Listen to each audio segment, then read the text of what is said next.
Coming up on Mountain News this morning, a 100-year-old business is searching for a new home after it went up in flames.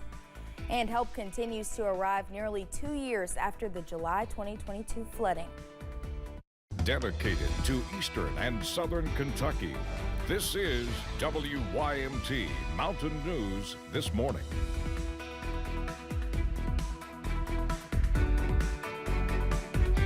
Good morning, I'm Madison Carmouche. It is 5:30 on Friday, July 12th, and I think it's gonna be a nice day today. So let's send it over to meteorologist Tim Drawbridge for a look at your forecast. And Madison, you would be absolutely right about that. By mid-summer standards, it will be a nice day. 63 outside our door now. Up 2 degrees in the last 10 to 15 minutes as the fog continues to try to develop. And the visibility again, 7 miles here in Hazard, back up to 7 as you make your way into Harlan, and still some areas across the Cumberland Valley here running lower than that. Temperature-wise, within a couple of degrees of where we were 24 hours ago. Decent feel to the air as we will be on our way back up a couple of degrees warmer than where we were yesterday afternoon, topping out at 88. Some clouds as you make your way just to the north and northwest. There were a couple of showers just beyond the viewing area as you make your way toward Madison and Clark counties a little while ago. And yes, high pressure right on top of us, meaning the sunshine continues today. But here locally in Breathitt and Perry counties, no risk of precipitation. There will be the risk of a shower, though. More head back toward Lexington late this afternoon. Not all of us will see that. High near 90. Kind of a little theme like that heading through the weekend. Nothing to worry about, though. Those details with the First Alert 7-day forecast in this half hour. Madison? Tim, thank you. A high-profile Central Kentucky murder case is back on track after the suspect was initially ruled incompetent to stand trial.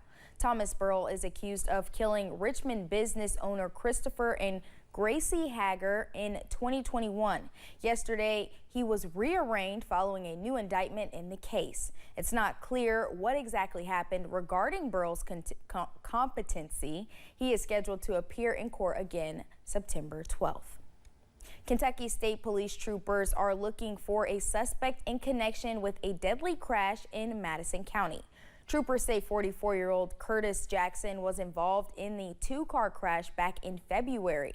It happened on Mount Vernon Road in Berea. 25-year-old Jeffrey Crow died. KSP says a warrant was issued for Jackson. He is charged with vehicular homicide and DUI, among other charges. Police are investigating suspected prostitution and human trafficking in Richmond. Police searched Fuji Health Studio on South Porter Drive under a warrant yesterday evening. Details are limited right now. We're working to learn more about the investigation. A Middlesboro man is in jail after he reportedly strangled a woman. It happened on Tuesday at an assisted living facility on 504 South 24th Street in Middlesboro. Police say it all started when a staff member told Paul Mulholland he needed to wash his hair. Mulholland then threatened staff members, saying he was going to kill them. Police discovered the woman that Mulholland grabbed by her throat and neck had red marks. Mulholland was taken to the Bell County Detention Center. A Wolfe County man is facing charges after he reportedly shot at a truck. The indictment happened last Friday at Wolf Lake in Campton. After a woman gave a written statement to police, they spoke to witnesses who were there at the time of the incident. Police then went to Justin Haddox's home and asked if he had a weapon in his vehicle. According to the arrest citation, Haddox told police he fired a warning shot toward the truck. Haddox was taken to the Three Forks Regional Jail. Kentucky State Police are detailing a months-long investigation in an effort to crack down on suspected drug trafficking rings. So far, state police have arrested more than 200 people across the state, taking more than $600,000 in drugs off the streets. In part of Governor Andy Beshear's Team Kentucky briefing yesterday, the KSP commissioner was there and discussed the ongoing effort to combat drug trafficking. Preliminary results from this operation indicate a significant removal of illegal drugs from our community. State police rounded up thousands of grams of meth, fentanyl, cocaine, heroin, and more. Commissioner Burnett says he hopes this operation sends a strong message to offenders and allows Kentuckians to sleep a little better at night, with hundreds more now facing prosecution. A business that's been in East Tennessee for more than 100 years is now scrambling to figure out their next steps. Cox Son, a historic funeral home in Campbell County, caught fire Wednesday night, and we're being told it's likely not salvageable. Sam Luther has more. We think it won't be today, and we don't think it will be us. It'll be somewhere else, and it'll be later. But for us, it was yesterday. It was a sight George Heckler never thought he'd see. Cox Son Funeral Home on fire. Well, I do feel very much today like times where I've experienced the loss of close family members. One is just disbelief, bewilderment. You know, of course, we had no plan for anything like this. I guess people should. This business has been in Campbell County since 1910, and this building has been here in Jellicoe since the 50s. It's the oldest funeral home in the county, one of the oldest in the region. Heckler says the fire likely started in the back of the building near the elevator. Only one person was inside at the time, and they got out unharmed. They were also able to get out important documents and items before there was too much damage. Thankful things weren't worse. We could have had several more people here, could have been making arrangements, could have been having funeral services. It's devastating for the longtime owner, saying he'll likely have to tear this building down. They plan to rebuild, but in the process, they'll lose a part of what made this business special for more than 100 years in Campbell County. It's just been such a part of the community for so long, and it's a beautiful historic structure, or it was, unfortunately. The Pike County Fiscal Court discussed plans for rebuilding the Greasy Creek Community Center after it caught fire last week. Officials say arson is suspected in the case and the person of interest has been identified.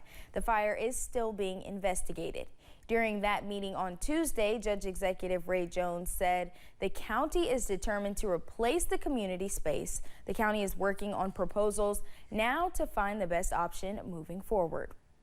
In Letcher County, multiple fire departments are chipping in to help one community in the mountains. Officials say the Gordon, Sand Lick, and Letcher volunteer fire departments are adding to their coverage areas. This agreement was reportedly made to help out the Kings Creek Fire Department. On Thursday, officials with the Kings Creek Volunteer Fire Department told WYMT the fire department is not closed and that they are still responding to calls. Nearly 2 years since flooding devastated eastern Kentucky, help continues to arrive to rebuild the hardest hit communities. In Breathitt County, volunteers are repairing homes. Alyssa Williams brings us an update on families still in need who are not being forgotten. It's been nearly 2 years since floodwaters swept through several eastern Kentucky communities like the one here in Breathitt County. It hit this area really hard. Lorena Henson was one of the homeowners left with repairs to be made on the inside and outside of her home. There was no way we could do it ourselves. It was just me, my son, and daughter. Because my husband had passed a couple years ago. He had passed in May, and then we had the flood in July. That's where the Appalachia Service Project steps in. The Tennessee-based organization has a mission of making homes safer, warmer, and drier for the people of the Appalachian region. But this week, the group has some extra sets of hands. The main goal of our ministry is to share life with people, and Appalachia Service Project allows for that to happen. Traveling all the way from Michigan, volunteers with Newburgh United Methodist Church are helping to add new siding to Henson's home, fix her porch, and build new ramps. You're at the end of a work day and it's tiring and you're like, I have to do this again tomorrow, but they're so excited to do it. So it just builds that emotional part and that part that God tells you to persevere and go. And for people like Henson, whether the help is coming from within the mountains or beyond them, she knows the people of eastern Kentucky are still being remembered. Yes, you know that you realize that people do still care, you know, even though they don't live here, they do still care. And people will come and help. In Breathitt County, Alyssa Williams, WKYT. The church has been partnering with the Appalachia Service Project for 37 years now, with the majority of the church's volunteers being high schoolers. A proposed prison in eastern Kentucky is one step closer to becoming a reality. The Federal Bureau of Prisons has published the final environmental impact statement. It says the potential impact on the environment would not stop construction of the prison. The medium security prison will be located in Leer County. Representative Hal Rogers says he's been working on this project for a long time. For roughly 20 years now, I've been working to get a federal prison built in Leer County, mainly because of the jobs. It would create 300 or so jobs, good federal paying jobs in the hills of Kentucky. The final 30-day public comment period began today. The Pikeville Police Department is preparing for the future, hoping for a new headquarters. The current 31-year-old police station was built for a department much smaller than Pikeville's growing force, and officials say it only makes sense to grow the space as well. With plans underway and funding potentially earmarked based on a news release from Congressman Hal Rogers, the city could potentially receive almost $4 million through the 2025 community project funding for a new police station. Knowing that it's not final, but just that the opportunity's there, and we're very grateful as well that you know, we're being looked at, and that money's coming towards Eastern Kentucky for emergency services and things like that, and that we was considered as a great honor.